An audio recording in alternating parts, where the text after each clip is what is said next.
ज़ैनब सलामुल्लाह अलैहा की ज़िंदगी, सब्र और करबला के सफ़र की ये दास्तान उनकी हिम्मत और कुर्बानी का एक अजीम मुरक्का है। इब्तिदाई ज़िंदगी और तरबियत। हज़रत ज़ैनब 5 जमादी अल-अव्वल 5 हिजरी को मदीना में पैदा हुई। इब हज़रत अल और हज़रत फ़ातिमा की बेटी और रसूल अल्लाह की नवासी थी। इब की तरबियत ऐसे घराने में हुई जहाँ वही का नुज़ूल होता था। इब को एहसाना ज़हरा और अक़ीला बनी हाशिम की दानिशमंद खातून कहा जाता है। सफ़र करबला का आगाज़। जब इमाम हुसैन दैन इस्लाम की बका के लिए यजीद की बैत से इनकार किया और मदीना से मक्का और फिर करबला का रुख किया, तो हज़रत ज़ैनब अपने भाई के साथ रहे। इतने अपने शौहर अब्दुल्ला बिन जफ़र की इजाज़त से इस तारीख़ी सफ़र में शिरकत की और अपने 2 बेटों और मोहम्मद को भी साथ लिया ताकि वो रान हक में कुर्बान हो सके। नान करबला की मुश्किलात। 2 मुहर्रम को करबला पहुँचने से लेकर 10 मुहर्रम तक हज़रत ज़ैनब ने वो तमाम सख्तियाँ देखीं जिनका तसव्वुर भी मुहाल है। प्यास की शिद्दत, तपती धूप में छोटे बच्चों और ख़ानदान की प्यास देखना, अजीज़ों की शहादत, अपनी आँखों के सामने भाइयों, भतीजों और अपने बेटों ओनो मोहम्मद के जनाजे उठते देखे। इमाम हुसैन की रुखसत। वो लम्हा सबसे मुश्किल था जब इमाम हुसैन आखिरी बार ख़ैमे में अलविदा कहने आए और हज़रत ज़ैनब ने उन्हें रुखसत किया। असन आशूर और शाम गरीबा। 10 मुहर्रम की शाम जब इमाम हुसैन शहीद हो गए तो ख़ैमों को आग लगा दी गई। इस हौलनाक वक्त में हज़रत ज़ैनब ने हिम्मत नहीं हारी।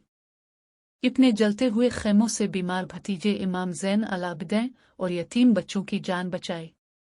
वो रात अपने तपते हुए सहरा में पहरा देते हुए गुजारी। कूफा और शाम का सफ़र। शहादत हिस्से के बाद असल इम्तिहान शुरू हुआ।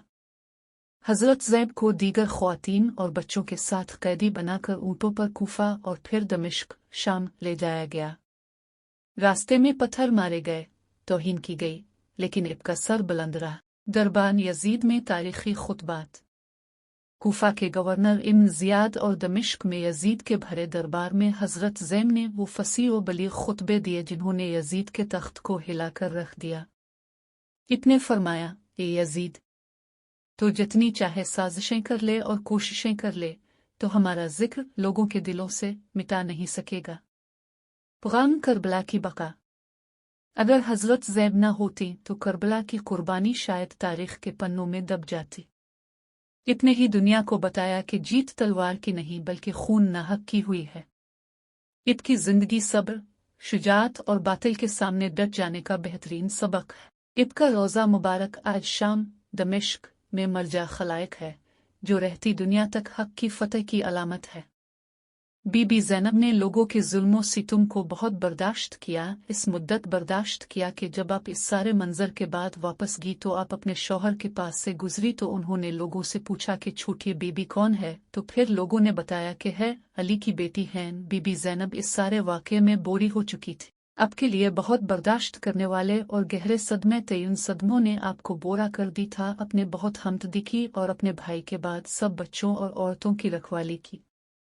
अपने बहुत हमदर्दी की और लोगों को बताया कि हमने मिलकर अपने नाना के दीन को बचा लिया है। बीबी ज़ैनब की ज़िंदगी का सफ़र हमें सीखता है कि हमेशा हक का साथ दो। बीबी ने ये बात अपने बेटों की कुर्बानी देकर साबित कर दी। अपने भाई की कुर्बानी के बाद उनकी बेटी का बहुत ख्याल रखा।